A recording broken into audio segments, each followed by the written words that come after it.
Before we begin today's discussion, I want to take just a moment to speak directly with you. If you value thoughtful financial analysis over market noise, this channel exists for you. We don't chase headlines. We examine market dynamics with discipline and clarity. Consider subscribing if you appreciate measured, professional insights designed to help you think clearly during volatile times. You'll notice a red subscribe button below this video. Your support allows us to continue providing this level of analysis without compromise. Now, let's discuss something that demands your careful attention. Silver has crossed $92 per ounce. Not in a speculative frenzy, not in a brief spike that vanishes overnight, but in a sustained, powerful move that reflects fundamental shifts beneath the surface of global markets. This isn't entertainment. This is the market sending a signal. And whether you hold silver, you're considering entering a position, or you simply want to understand what this moment means for the broader financial landscape, what happens next will matter to your portfolio. Today, we're going to examine this development with the seriousness it deserves. No hype, no predictions of endless gains, just clear analysis of what's driving this move, what it reveals about our current economic environment, and how you should think about positioning yourself in response. This is a critical juncture. Let's approach it with discipline and intelligence. First, let's establish context. Silver at $92 represents more than just a number on a screen. It represents a repricing of value in response to forces that have been building for years. This is not your typical commodity rally. When silver moves this decisively, it's responding to a confluence of factors. Monetary policy shifts, industrial demand changes, currency concerns, and institutional positioning all aligning in the same direction. The question isn't whether this move is real. The market has already answered that. The question is what this move reveals about the system itself. Silver has historically served two roles. It's an industrial metal, essential to green energy technologies, electronics, and manufacturing. And it's a monetary metal, a store of value when confidence in paper currencies wavers. Right now, both roles are being activated simultaneously. That's rare, and it's significant. Let's ground ourselves in history because markets don't exist in a vacuum. The last time silver experienced a move of this magnitude was in the early 1980s. That period was marked by extreme inflation, currency instability, and a fundamental questioning of monetary policy credibility. Silver briefly touched $50 in 1980. Adjusted for inflation, that's approximately $180 in today's money. We're not there, not even close, but we're witnessing something more measured this time, more structural. In 2011, silver reached nearly $50 again during the aftermath of the global financial crisis. That move was driven by quantitative easing, zero interest rates, and concerns about the stability of the banking system. This current move shares some characteristics with 2011, but there are critical differences. The global economy today faces a more complex challenge. We're not just dealing with the aftermath of a single crisis, we're navigating the cumulative effects of over a decade of unprecedented monetary expansion, supply chain restructuring, and the energy transition. Silver sits at the intersection of all these forces. History doesn't repeat, but it does provide pattern recognition. And the patterns we're seeing suggest this isn't a short-term event. Every asset moves through cycles. Understanding where we are in silver's cycle is essential to making rational decisions. Commodities, unlike stocks, tend to experience long periods of quiet followed by explosive moves. This is because supply and demand in physical markets adjust slowly. Silver spent most of the 2010s in a grinding bear market. From the 2011 highs, it declined and consolidated for nearly a decade. Patient capital left the sector. Mines closed. Investment dried up. That's the setup for what we're experiencing now. When commodities finally turn, they don't move politely. Supply cannot respond quickly enough to meet surging demand. Prices must rise to ration available supply. We appear to be in the acceleration phase of this cycle. But here's what matters. Acceleration phases don't last forever. They eventually transition into either mature bull markets, which can persist for years, or into unsustainable parabolic moves that end badly. The difference lies in the fundamentals supporting the move. Right now, the fundamentals are substantial. Industrial demand for silver and solar panels alone has increased dramatically. Electric vehicles use significantly more silver than traditional cars. 5G infrastructure requires silver. Simultaneously, above-ground inventories have been declining. Exchange-traded product holdings show persistent accumulation. Central bank policies continue to favor hard assets as hedges. These aren't speculative narratives. These are measurable, verifiable trends. The cycle is still being driven by fundamentals. That's the key distinction. Let's zoom out further and examine the broader economic environment. Central banks globally have been navigating an impossible dilemma. They need to control inflation without triggering a deep recession. They need to maintain financial stability while unwinding years of emergency stimulus. This is not a simple task. The result has been policy uncertainty. Markets hate uncertainty. When the path forward isn't clear, capital seeks refuge in assets with intrinsic value. Silver, despite its volatility, represents something physical, something finite, something that cannot be created by policy decree. Currency debasement concerns are legitimate, not sensational or conspiratorial, but legitimate. When governments run sustained fiscal deficits and central banks accommodate those deficits by expanding their balance sheets, the purchasing power of currency units declines over time. This isn't ideology, it's mathematics. Silver, gold, and other hard assets serve as partial offsets to this dynamic. They're not perfect hedges, nothing is, but they provide diversification away from pure monetary instruments. The current surge in silver reflects growing awareness of this reality among institutional investors who previously dismissed precious metals as relics. Additionally, we're witnessing a restructuring of global supply chains. The pandemic exposed the fragility of just-in-time manufacturing and dependence on concentrated production sources. Nations and corporations are now prioritizing resilience over pure efficiency. That means stockpiling critical materials. Silver qualifies as a critical material. Geopolitical tensions are adding another layer. When international relations become strained, countries seek to reduce dependencies. Strategic commodity reserves become priority allocations. All of these macroeconomic forces are converging right now. Silver's move to $92 is a symptom of these deeper shifts. Price movements are ultimately determined by human behavior. Understanding investor psychology during this phase is perhaps more important than understanding the technical factors driving silver's surge. Right now, we're in a phase where rational accumulation is being joined by momentum-driven buying. This is natural and predictable. As prices rise, media attention increases. More people become aware of the move. FOMO, fear of missing out, begins to influence decision-making. This is where discipline becomes essential. The investors who will succeed through this cycle are those who make decisions based on strategic positioning, not emotional reaction. There's a psychological pattern that repeats in every asset surge. Early buyers feel validated. They've been patient, and now they're being rewarded. This is healthy. But as prices continue to climb, a different cohort enters the market. These are buyers motivated purely by price action, with no understanding of the underlying dynamics. They buy because it's going up. They'll sell the moment it goes down. This creates volatility, and volatility creates opportunity for disciplined investors while destroying undisciplined ones. You need to know which category you're in. If you're holding silver because you understand its role in a diversified portfolio, because you recognize the long-term forces supporting demand, and because you're prepared for volatility along the way, you're positioned correctly. If you're buying because you saw a headline and you're hoping to get rich quickly, you're positioned dangerously. The market will test your conviction. It always does. During the next correction, and there will be corrections, weak hands will sell to strong hands. This is how wealth transfers during volatile periods. Your job is to be a strong hand. If you already hold silver, your situation requires careful thought. You're sitting on gains, perhaps substantial gains. The natural human impulse is to either take profits or to hold for even larger gains. Both impulses have merit. Neither is automatically correct. Let's think strategically. First, revisit your original thesis. Why did you allocate to silver in the first place? Has that thesis played out, or is it still developing? If you bought silver as an inflation hedge and inflation concerns have actually intensified, your thesis remains intact. If you bought for portfolio diversification, that purpose hasn't changed. But if you bought with a specific price target in mind and we've reached it, taking profits makes sense. Position sizing is critical now. If silver has grown to represent an uncomfortably large portion of your portfolio due to price appreciation, rebalancing is prudent risk management. This doesn't mean selling everything. It means trimming to bring your allocation back to appropriate levels. Consider a tiered approach. If your silver position has doubled or tripled, taking some profits while letting the remainder run allows you to lock in gains while maintaining exposure to potential further upside. There's no shame in taking profits. Realized gains are better than paper gains that evaporate. However, don't make the mistake of selling simply because you're nervous about volatility. Volatility is the price you pay for the return potential of any growth asset. If the fundamentals that drove your initial investment remain strong, temporary price fluctuations are noise, not signals. What about the possibility of a pullback? It's likely. In fact, it's almost certain at some point. Strong bull markets don't go straight up. They advance, consolidate, advance again.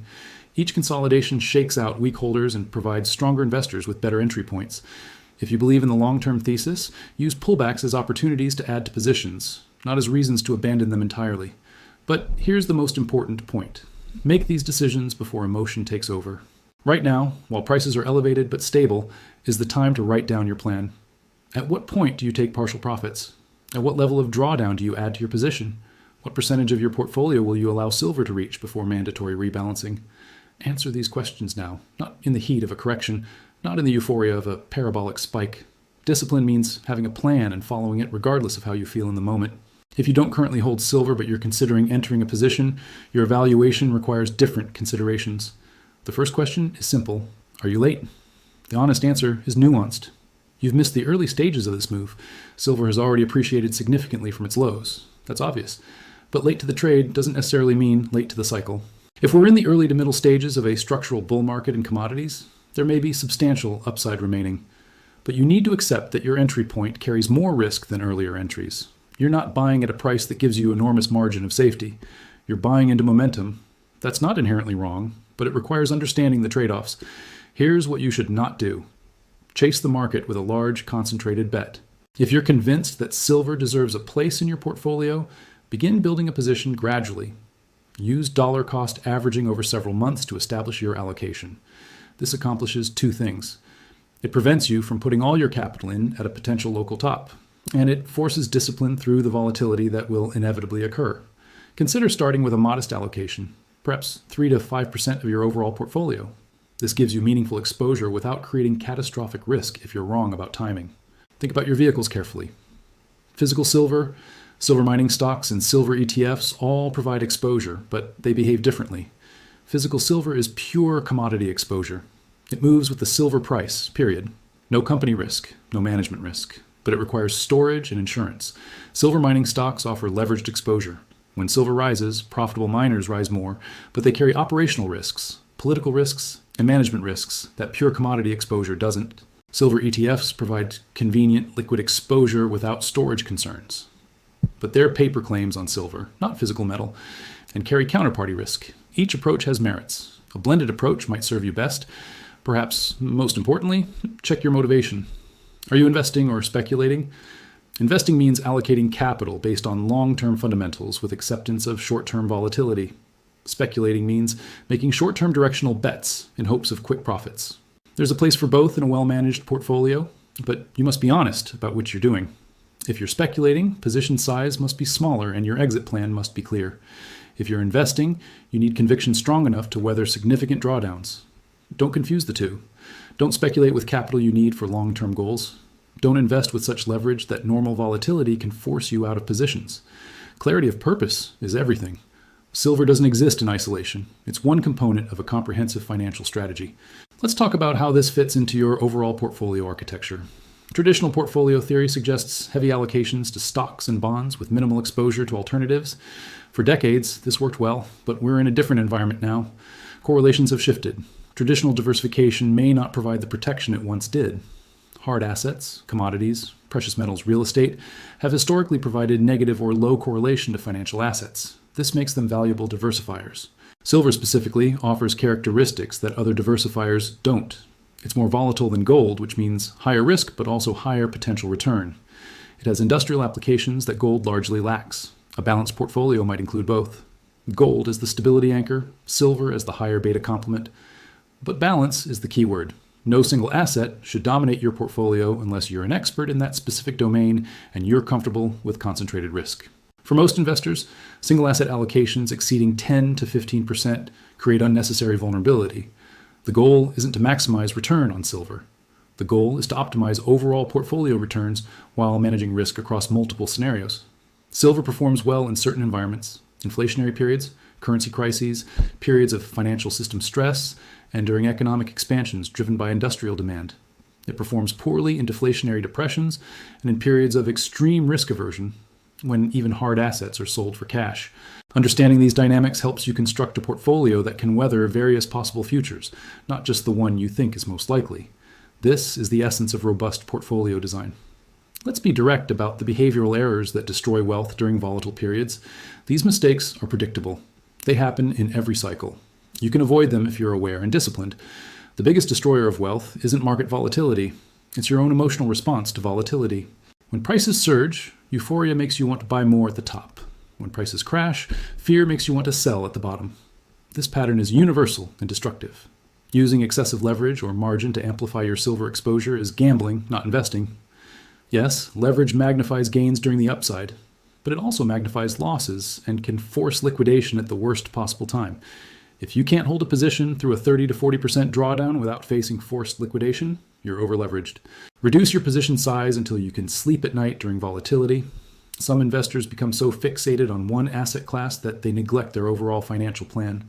They stop contributing to retirement accounts. They stop maintaining emergency funds. They concentrate everything into the hot asset. This is catastrophic risk management. Silver may perform brilliantly, but if a personal emergency forces you to liquidate at an inopportune time because you have no liquidity elsewhere, you've failed at basic financial planning. Social media, financial news networks, and promotional newsletters are filled with people making extreme predictions designed to generate attention. They're not managing your money. They're not liable for your losses. Seek information from credible sources with track records and fiduciary responsibility. Better yet, develop your own analytical framework so you can evaluate claims independently. There's a particular kind of investor who holds through entire cycles, riding gains up and then down, never realizing any profits. They convince themselves that selling is somehow betraying the thesis. This is irrational. Taking strategic profits at intervals locks in gains and provides dry powder for re-entry at better levels. It's portfolio management, not weakness. In taxable accounts, every sale generates tax consequences. Failing to consider this can turn a winning trade into a marginal one after taxes. Work with a tax professional to understand the implications of your silver transactions. Sometimes, holding longer to achieve long-term capital gains treatment makes sense, sometimes not. The point is to make informed decisions, not to be surprised by your tax bill. Position sizing, diversification, rebalancing, and stop-loss disciplines aren't exciting, but they're what separates long-term successful investors from those who blow up. Set maximum loss thresholds, honor them, establish rebalancing triggers, follow them. These disciplines feel unnecessary during good times. They're the only thing that saves you during bad times. Let's examine what sophisticated investors and institutions are doing during this environment. This isn't about following the herd. It's about understanding how professional capital allocators think about risk and opportunity. Large institutions don't make all or nothing bets. They don't time markets perfectly. They position themselves to participate in moves they believe have high probability while protecting against scenarios where they're wrong. Right now, we're seeing measured accumulation of precious metals across institutional portfolios. Not panic buying, not speculative mania, steady, consistent allocation. Central banks in particular have been net buyers of gold for years. While they're less active in silver markets, the principle is the same. Diversification away from pure fiat currency exposure. Sovereign wealth funds are increasing allocations to real assets and commodities as part of long-term strategic positioning. This isn't market timing. This is recognition that the investment environment has shifted and portfolio construction must adapt. Professional managers are also maintaining discipline about position sizing. A typical institutional allocation to precious metals might be 5 to 10% of total assets. Not 50%, not zero. A measured allocation, they're also thinking in terms of years, not weeks. The smart money understands that volatility is inevitable and that short-term price action is unpredictable. So they position for long-term trends while managing short-term risk. They use options strategies to define maximum loss. They rebalance systematically to maintain target allocations. They maintain liquidity to take advantage of dislocations. Most importantly, they remain unemotional. When you manage billions in assets, you can't afford to be swept up in the excitement of rallies or the fear of sell-offs. You execute your strategy regardless of market sentiment. Individual investors can learn from this approach. You don't need billions to think like a professional. You just need discipline, a plan, and the emotional fortitude to follow it. Let's think through potential scenarios for how this develops. No one can predict the future with certainty, but we can imagine plausible paths and consider how we'd respond to each. Silver continues to rise over the coming quarters, driven by persistent industrial demand and ongoing monetary uncertainty. Corrections occur along the way, but the overall trajectory is upward. This is arguably the most favorable scenario for long-term holders. Your response? Maintain your position, take strategic partial profits at predetermined levels, rebalance to manage risk, and avoid becoming complacent. Silver experiences a substantial pullback, perhaps 20 to 30%, that shakes out weak hands and resets sentiment. After consolidation, fundamental drivers reassert themselves and prices ultimately exceed current levels. Your response? If you have conviction in the thesis, use the correction to add to positions. If you're overallocated, use the correction as confirmation that your risk management was sound. Don't panic sell into weakness. Silver enters a speculative mania, rising far beyond what fundamentals justify, then collapses back violently. This is what happened in 1980 and 2011. It's painful for anyone who bought near the top, but it doesn't invalidate the long-term case for silver. Your response?